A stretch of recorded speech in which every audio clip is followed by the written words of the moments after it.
How's it going, everyone, and welcome back to another episode of the West Ham United career mode. And this will be episode number 4 of this series. And before we do get into anything, I want to thank you guys for the support you gave on the last episode. If you do go on to enjoy this episode, I would really appreciate if you left a like on the video. If you did miss the last episode, there will be a card in the top right corner. Go back and watch the last episode because a lot did happen transfer-wise. And it's going to be very interesting to see how this episode does develop transfer-wise. Since we did sell 2 strikers in the last episode, I did ask you guys via a poll if we should be signing Daniel Sturridge as a replacement, and it was a bit of a mixed bag, to be honest. At one point a lot of you did want me to sign him, but in the end the poll results show that you don't want me to sign Daniel Sturridge, so I will be going in for other targets instead. Sebastian Haller was someone that was suggested in the last episode, and I think he would be an interesting player to sign. He seems to have a similar stature to Andy Carroll, and I think he's a bit of a target man. I've been told as well that this guy has good potential, so I think it would be worth going in for him. And I will put down an initial bid of £11 million and see what they do say about this one. I'm also going to put in another offer for what appears to be a target man. And once again, he was a player that was suggested in the last episode, so I will go ahead and make an offer for him. Once again, I'll put in a similar bid that I did for Haller and see if this one is accepted by Stuttgart. So we have a transfer offer unacceptable, but we do have one accepted for Sebastian Haller. As Andy Carroll and Jonathan Calleri have left the club, I think it is important to sign a bit of a target man. We've got Lacazette, who's a bit of a pace demon up front, but having someone who's a bit of a different option on the bench, I think he could be a clutch player for us, and I'm going to go ahead and offer him a contract and hope that he does accept this one. And there's confirmation there of the sale of Jonathan Calleri to Valencia. And if we just put this into perspective, we've sold 2 strikers, Andy Carroll and Jonathan Calleri. Both of them are not really first team choices, and we made 32 million out of both of them. And even if you guys did want me to sign Daniel Sturridge, it looks like he's going to be too expensive for us anyway. For Ginczek though, it looks like they want 14.5 million, which is quite a lot of money, and I think we will just be going for Haller instead. But I will put in a bid of 13 million, and if they accept this one, then I guess we have a choice at the end of the day. And once again, we will simulate forward, and hopefully we have a contract offer accepted before the Man City game, and we do indeed have one accepted. Considering we sold both Andy Carroll and Jonathan Calleri for over this amount of money that we're paying for him, I think this is a really good deal for Sebastian Haller, and I think he will be a good striker for us. And it will be welcome to the club for Sebastian Haller, and we will go and take a little look at his stats now. Since we've already signed Sebastian Haller, I'm just going to be forgetting about this deal for the Stuttgart striker. I have to say, some of the transfers that are happening in career mode this year are a little bit weird. I mean, they're worse than last year. Seamus Coleman going to Arsenal, I really can't see that one happening. And just as I thought, Sebastian Haller looks like a fantastic target man and a really good replacement for Andy Carroll. He's a bit of a different signing as well. I thought I would be doing that because some of you have said that I should be going for some different players. But this guy certainly looks like a good backup to Lacazette, and I think he could be a good asset for the future. 3-star skills, 3-star weak foot, I'm fine with that. Medium-low work rates could be a bit better, but he has the strength speciality, and he's also got the target man trait as well. And when you look at a target man, you expect them to be slow, but this guy certainly isn't a slouch. And Sebastian Haller will have a chance to make his debut in this game, but he will be starting on the bench for this game against Man City. I'm actually going to change the formation to a 4-2-3-1 because it really did well for us in the second half of the last game, and I'm just hopeful with this lineup that we can maybe cause a bit of damage. And if we get a draw from this game, I would take that every day of the week. A lot of you have asked as well why there isn't the Premier League branding this year, and that's because Barclays are no longer sponsoring the Premier League, and because of that it means all the Premier League graphics are not there, and they've replaced them with a bit more basic graphics, I guess, if you like. And taking a little look at the Man City lineup for this game, they've got some interesting players in that starting lineup. They've left players like David Silva on the bench, which I'm a bit confused about, and in their place they've got players like Fabian Delph, and they've got Jesus Navas starting on the right wing, which is a bit of a strange one.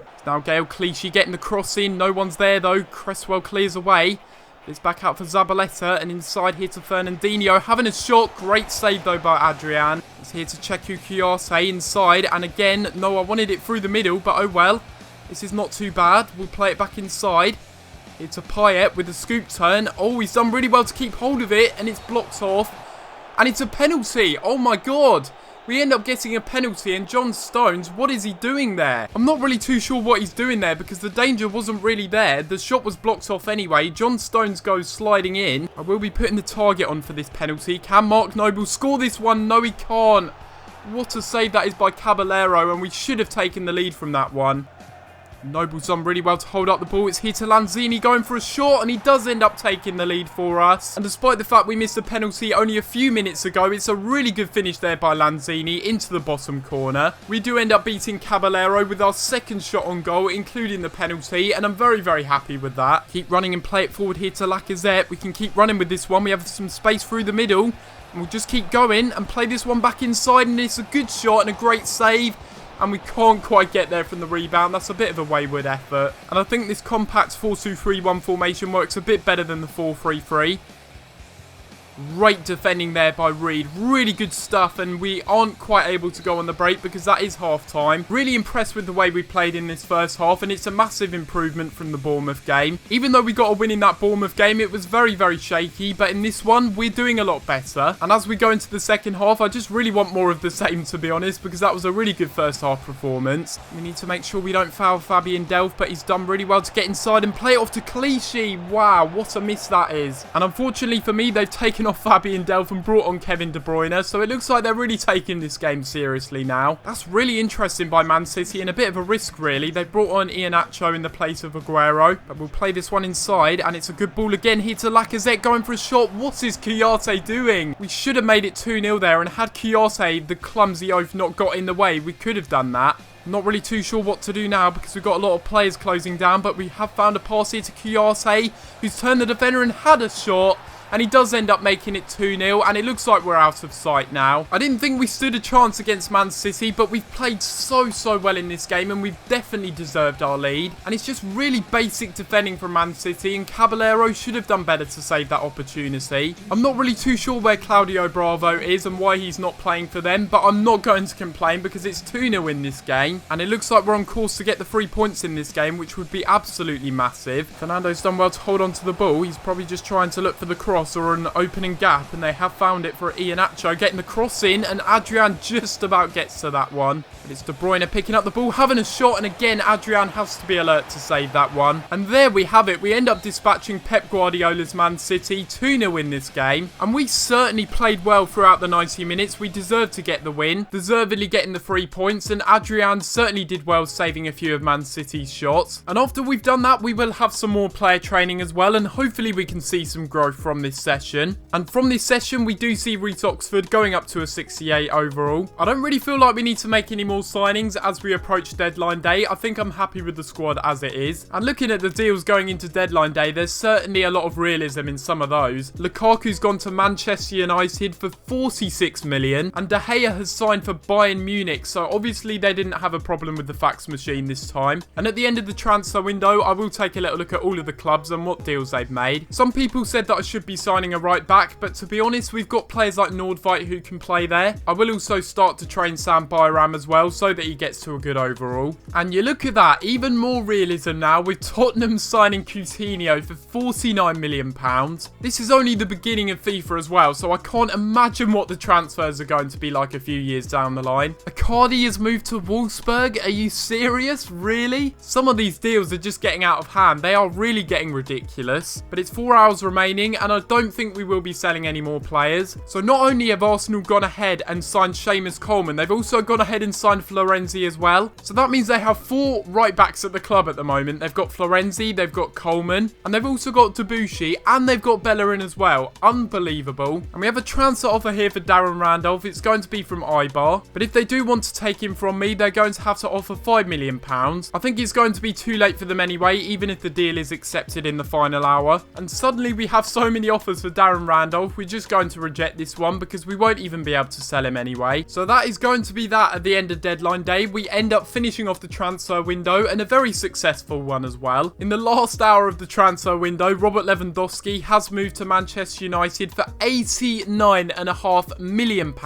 It's clear that Pogba wasn't really enough for them, so they thought they'd splash the cash on Lewandowski as well. But the one I don't understand the most is that Arsenal signing 2 right backs, which means they have 4 right backs at the club at the moment. And a new feature for this year is the transfer history that you can look at. And we will just go ahead and look at some of the top deals that have gone through. We obviously signed Lacazette for 38 million plus the Afrosako. I believe that's a good deal. Thiago's moved to Liverpool for 35 million. Pretty ridiculous once again. We've got Azpilicueta going to Juventus. Is that really needed for them? They've got Alexandro and they've also got Evra, and now they've got Azpilicueta as well. Javi Martinez moving to Chelsea, so that's 2 new centre-backs for them that they probably didn't even need. Same for Liverpool, signing 2 central midfielders. Do they really need that? Mertens going to Man City for 21 million. What's that all about? Jamie Vardy moving to Chelsea for 21 million. I'm done. I'm just done. I mean, I'm not saying these transfers are unrealistic, but they are unrealistic. I mean, Luis Gustavo's moved to Roma. Okay. But Strootman moving to Real Madrid.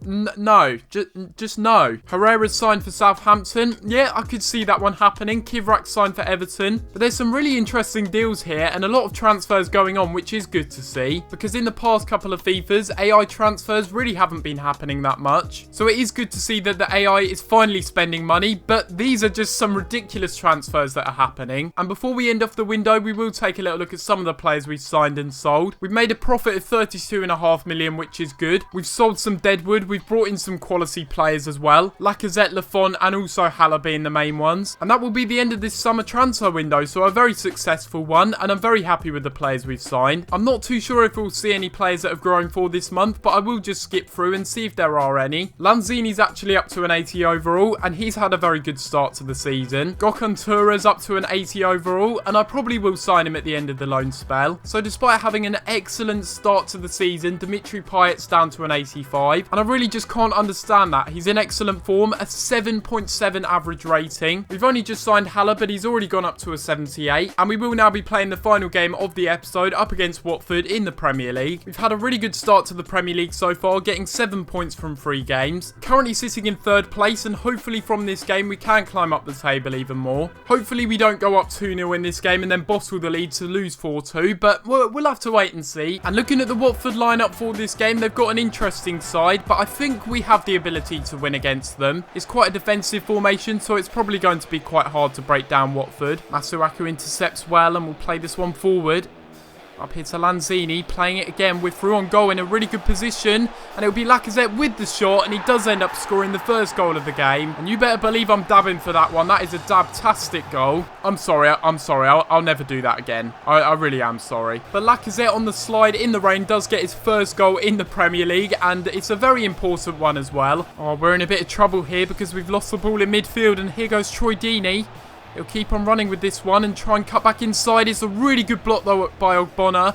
But they still keep hold of it and they get it inside. We need to clear it and we do really well there defensively. And that goes the end of the first half. That's been a very, very good display by us despite playing in difficult conditions. And as I said at half-time in the Man City game, I just want more of the same because we played really well in this game. And we've got some space in the middle and we'll play this one forward for Lanzini, who has a shot, and we really did well there, but it's a good save from the keeper. So here to Mark Noble, done really well to get around a few defenders and have a shot. It's through to Lacazette and it's a great save again by the keeper. And we will win this back. It's a poor clearance there by the Watford defender. And here goes Masuaku trying to get the cross in. It's a really good cross. And we win the header at the far post. And it's Lacazette who does end up scoring the second goal of the game. And what a fantastic delivery that is into the middle by Masuaku. That's what he can do. And that's Lacazette's second goal in the Premier League. And he's on a brace in this game so far. Here to Sebastian Haller off the bench. And we're going to go for a shot as well. It's a really good save though by the keeper. And it's a very, very good result once again at full time as we end up picking up a 2-0 win against Watford. It's going to be a brace from Alexandre Lacazette. That is the difference for us in this game. But this will be the end of this episode of the West Ham United career mode. And if you have enjoyed this episode, make sure you go ahead and leave a like on the video. And if you're new around here, make sure you do subscribe as well for daily FIFA 17 content. Also, feel free to let me know in the comments down below what you think of our transfer business in the window. And in the next episode, we will be playing our first Europa League group stage game against Spartak Moscow. So hopefully you guys look forward to that. But apart from that, guys, I'm going to have to leave it there. And I'll see you next time for another video. Thanks for watching.